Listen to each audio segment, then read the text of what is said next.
Magandang araw bagong Pilipinas. Narito ang Police News Express sa oras na ito.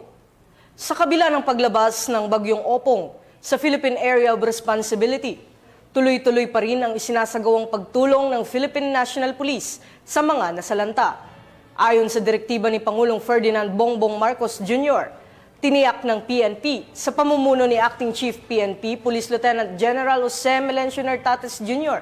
ang buong lakas na operasyon para sa kaligtasan at agarang pagbangon ng mga apektadong komunidad. Patuloy ang Philippine National Police sa malawakang disaster response operations alinsunod sa direktiba ni Pangulong Ferdinand Bongbong Marcos Jr.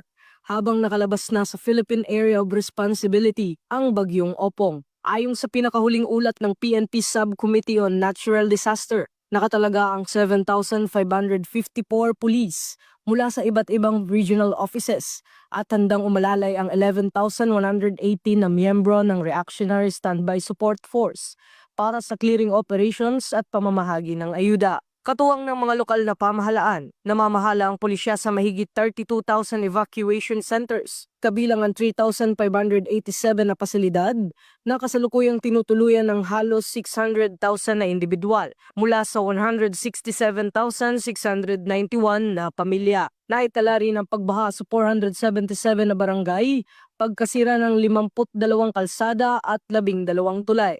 Samantala wala namang naiulat na nasaktang pulis.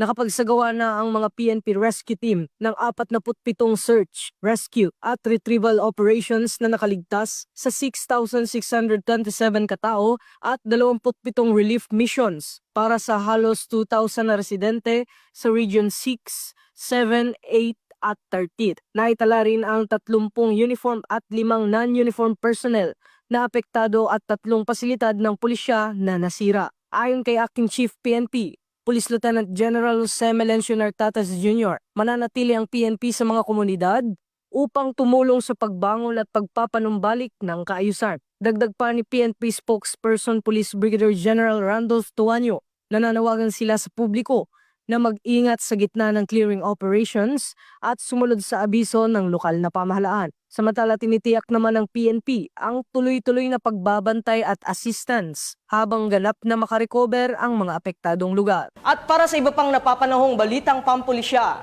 laging tumutok sa Police News Network. Alagad ng batas, tagataguyod ng balitang pulis.